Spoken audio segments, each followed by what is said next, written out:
You're incredible home to us. This is such an incredible house, and so thank you for just hosting us. And I got to ring the bells already, so I can ring them out today. I was saying I gotta bring my daughters back, because I'm sure they would love it. But I just want to really, truly thank you so much for opening your home, and thank you everyone for joining us on Sunday afternoon. I was saying the weather today is kind of opposite of yesterday, where yesterday started out rainy and then got nice, and today was nice and got a little bit cloudy. But it's really a pleasure to meet you all. My name is Rebecca Bennett. I am running for Congress in our district. Folks haven't had a chance to meet yet. And really the reason why I'm running is because I want to fight for the version of the country that we want to live in, the version of the country that I want to leave for my daughters and the next generation. And I think we all deserve better than what we're getting right now.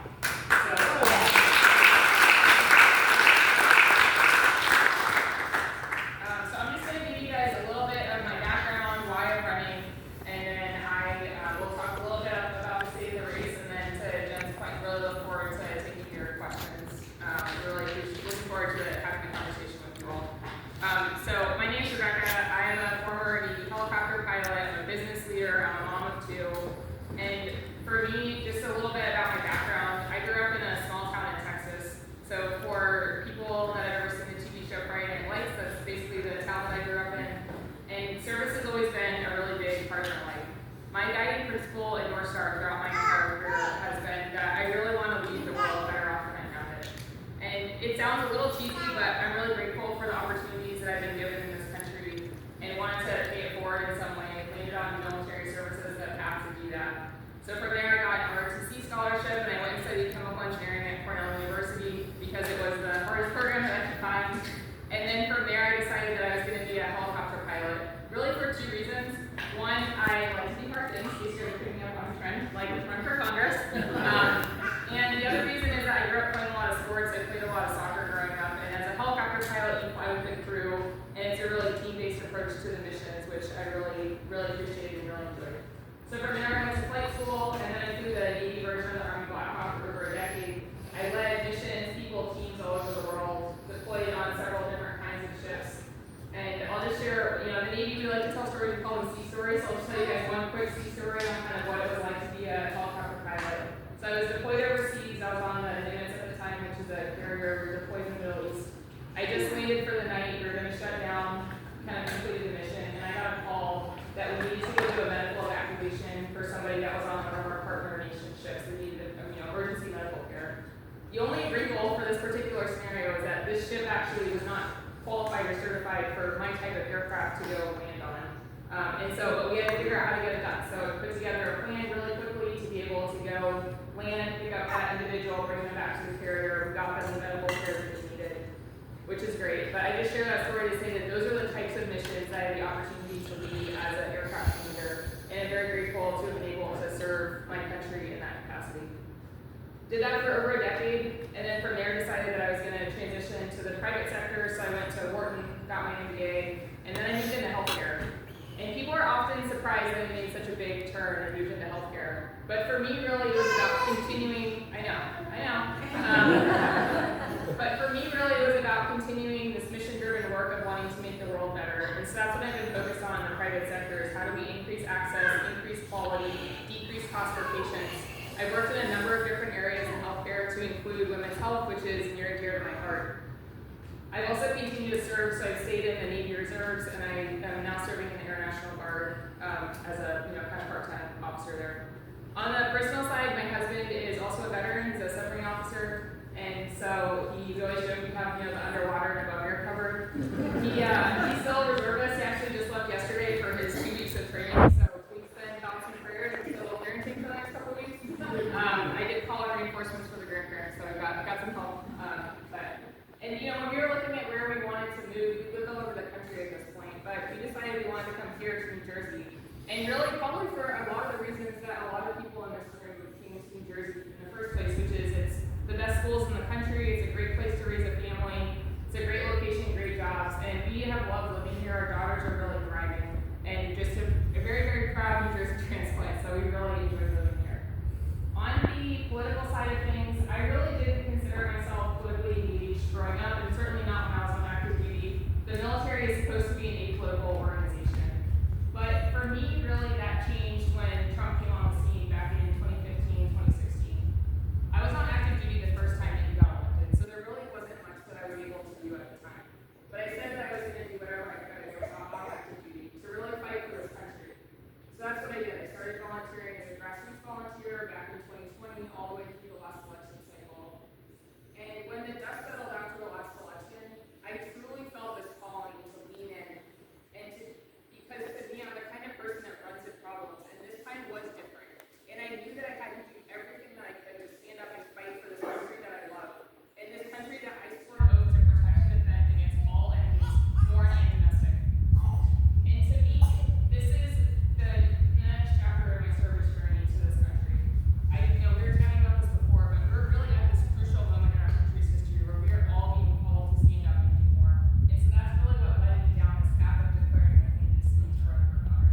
crashes and everyone dies. And the stakes are life or death then, and they're life or death now. And we deserve a leader who is going to be able to get the mission done every single time, no matter what.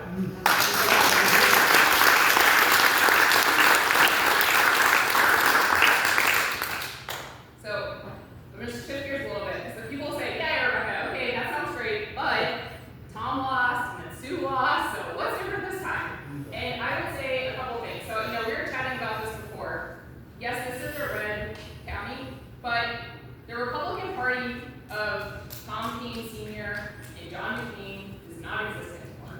And so we really have an opportunity here to go and appeal to those groups of people as well. But I will say just broadly, I'd like to make 3 points on why this cycle is the cycle that we're going to get Tom Keene Jr. out of his seat and we're going to flip the House.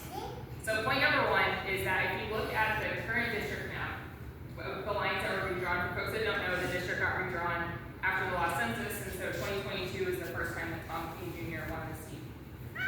So if you look at the district map, the way that people voted in 2018, this district would vote for Democrats. That's point number 1. Point number 2 is that Tom Keene Jr. has never been in federal office with a Republican president. He's only been in office with Biden as president. And so the plan for this campaign is to make it very, very clear how what he's doing in Washington is directly impacting people's lives here. And so whether that is voting to cut Medicaid, slashing funding for the Department of Education, whatever the case may be, but just making it very, very clear how that is directly impacting lives here in the district.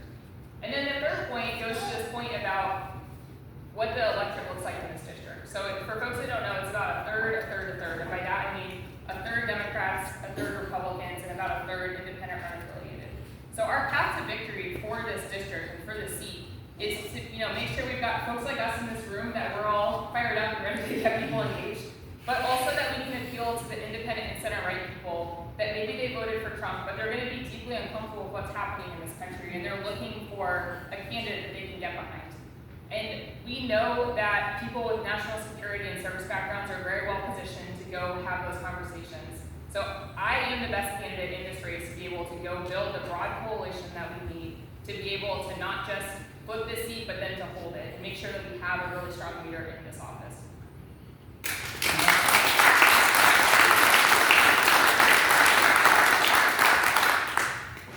So with, and I'll say just kind of state of the race, how things are going.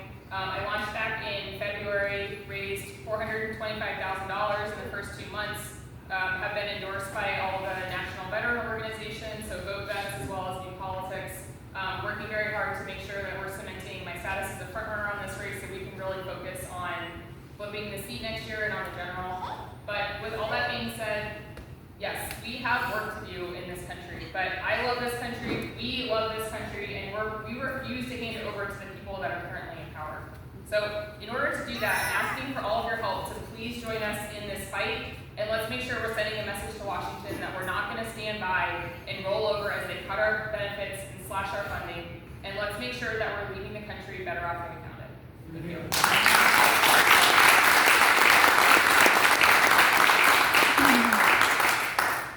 Okay, with that, I would love people's questions. Yeah. So I got my Seth Moulton t-shirt on and I drove up to Massachusetts in 2019, Massachusetts, with Carolyn, because I wanted to find out if Seth Moulton was the real deal. So that's why I came here today, to find out if you're the real deal or not. Seth Moulton ran for president, he dropped out. There were 25 candidates in 2019 running for president. So I come here today to hear you, and I need to hear more. So I'm not going to just say you're a great, on paper you're a great candidate, but you talk too fast.